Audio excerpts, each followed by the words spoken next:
All right, guys, so at this point, so we've covered kind of the Western theater of the war, and then we looked at the Pacific theater of the war, and we're going to talk about kind of how the end of the war is going to take place, okay? So just a little history, humor here. Peace with Winston Churchill. Hitler salute. Scissors beats paper. Ha ha ha ha. All right, anyway, we're going to go into the end of the war, okay?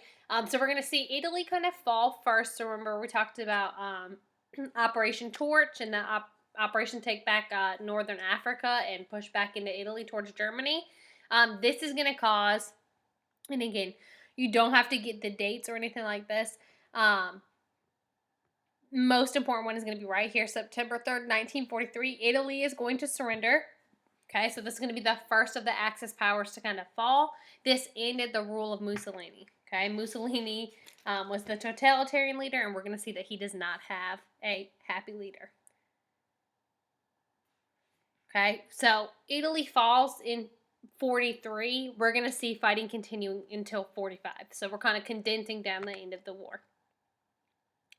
Okay, so these are just some pictures when the Allies come in and liberate Rome from the Axis control. Okay, so after Italy falls, Germany begins to fall as well. Okay, we're attacking Germany on a strategic basis. We're trying to destroy industrial and political centers. We wanted to make sure that they weren't able to continue fighting. So we want to hit any political centers, any production centers to make it as hard on the Germans as possible to continue the war. Okay, remember, so all these different fights on both fronts were pushing towards Germany. In 1945, America and the rest of the Allied troops are able to successfully invade Germany, which is going to lead to what is known as VE Day, or Victory in Europe Day. Okay, so remember, Italy has kind of surrendered. Mussolini loses his power. I mean, actually is kind of hiding out. He will eventually be caught, brought back to Italy, and executed very publicly on April 30th. The same month, same year, Hitler realizes kind of his empire is falling, and he will be accountable for all of his crimes, especially for what we talk about towards the end when we talk about his crimes for the Holocaust. And him and his mistress will commit suicide in a bunker. Okay? Early of May 7, 1945, Germany is going to officially surrender without their leader, with their economy kind of being destroyed. There's no point in fighting, which leads to VE Day. Okay? So again, don't have to write this. We already talked about Hitler and kind of Mussolini being killed. But we do see kind of this like vacuum for power as Mussolini is killed, so there will need to be a new leader for Italy. Hitler is going to be killed. He commits suicide, and then FDR dies of natural causes home, causing Harry S. Truman to become president. Okay, so 3 super major world leaders at this time all die within the same month and the same year. Okay, so Harry Truman becomes president, okay, and pretty quickly after he is sworn as a president, he has to be told about the Manhattan Project. Okay, the Manhattan Project, a very secret project, taking place in New Mexico, where they're basically testing and building the atomic bomb.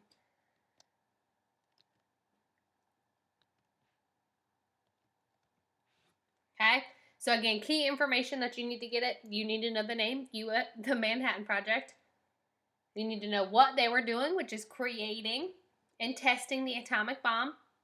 And you need to know it's taking place in Los Alamos, New Mexico. Now, you probably saw this when we talk about Los Alamos. That may be familiar. I accidentally made that a warm-up question last week, but don't worry, that will not be held against you guys. Okay, so 2 bombs were developed that we will later use. Little Boy, which is the little one, and then Fat Man. Okay, Japan was the last Axis power to kind of hold on control. Remember, we talked about the Japanese were going to be very hesitant to surrender. Okay, so here we see Colonel Paul Tibbets, okay, in his plane known as the Enola Gay. He is going to be the pilot And this is the plane that drops the atomic bomb on Japan. A really cool thing when we dive in deeper to history, there's reflection from people like Einstein, who helped plan and create the atomic bomb, the pilots that were there, the people who actually detonated and dropped the bomb, that really regretted their role in it. So when we see the impact of the atomic bomb, it weighed really heavily on the people who created it. And we'll see that impact later on when we look at the speech about Truman's decision to drop the atomic bomb. Okay, so heavily debated. Was it necessary? Should we have done that? And we'll kind of look at the consequences. Okay, so the first atomic bomb is going to be dropped on Hiroshima on August 6th of 1945. Okay, in this case, Japan was asked to surrender. They did not surrender. Okay, remember we talked about they're very hesitant to surrender. We see 700,000 killed immediately. Again, devastating impacts to the major cities. And again, remember they're targeting kind of these military areas. But obviously, civilians couldn't help but be casualties of the atomic bomb. Another kind of lasting impact that we see with the atomic bomb is going to be the radiation poisoning and cancer caused by that radiation much later on. So we see burns, we see women who are pregnant for like generations after the fact still have children who have some forms of birth defect because of this atomic bomb. So here's one clip. We'll look at it again with the documents. My fellow Americans, the British, Chinese, and United States governments have given the Japanese people adequate warning of what is in store for them. The world will know that the first atomic bomb was dropped on Hiroshima, a military base. If Japan does not surrender, bombs will have to be dropped on her war industries, and unfortunately, thousands of civilian lives will be lost. I urge Japanese civilians to leave industrial cities immediately and save themselves. Okay? We get no response from Japan, so 3 days later, the United States drops this second atomic bomb on Nagasaki. Okay? We asked Japan to surrender again and ultimately warned of a third bomb. Again, you see the impacts. Less immediately killed, but again, that kind of that lasting impact and the complete devastation of that city has a long-term impact for sure. So you can see the complete devastation caused by the atomic bomb. Okay, and you see the distance again as we move towards mainland Japan. So again, you have to think about the implications, kind of the weight that Truman had. Okay, so do we allow island hopping to continue at the risk of, continuing death of our soldiers when Japan was unlikely to surrender? Or do we drop the atomic bomb, kind of our greatest weapon at this time period?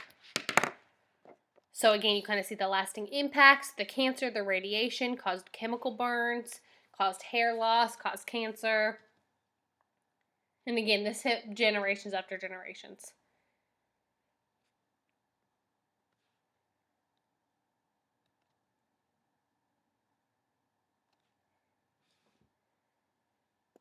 Okay, after the second bombing, Emperor Hirohito, who remember was kind of the symbol, he surrenders to the Allies and ends World War II in Japan. Okay, so we see the official picture of the surrender. This leads to VJ Day, Victory in Japan Day. Okay, so this is going to mark the end of World War II. The biggest thing we have to meet, okay, very similar to the end of World War I, how do we make sure that this cannot possibly happen again? How do we make sure that this kind of vacuum of power that's created by the death of these world leaders, how do we make sure that doesn't give rise to even harsher dictators or something like that? So at the Yalta Conference, okay, how do we deal with, or how do we build up kind of post-World War II Europe? Again, we didn't want to make the same mistake that we did in World War I by punishing the Axis powers, but we wanted to help kind of support and rebuild the countries. And then the Potsdam Conference is going to be met at kind of the completion of World War II. Okay, so this is happening after Japan surrenders. And what they're doing is they're dividing Europe, okay, to rebuild support. So, Churchill and their countries are going to take over one part of Europe and help rebuild. Truman is going to take one part of Europe and help them rebuild. Stalin is going to take one part of Europe and help rebuild. Okay, with the ultimate goal being avoiding totalitarian leaders coming back to power.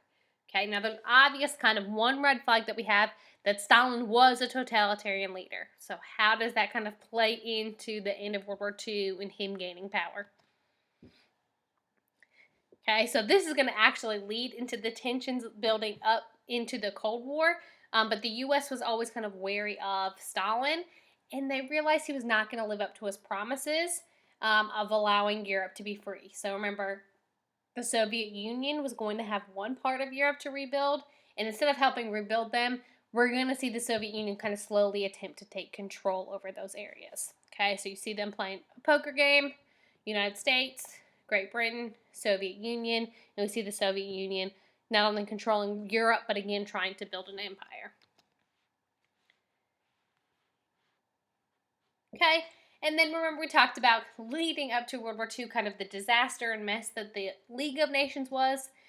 So this is going to officially end the League of Nations, and it's going to build the United Nations. Okay, so same purpose, avoiding war, maintaining world peace. 50 organization starts. The United States does join the United Nations this time period, and we still see this organization in effect to keep kind of world peace.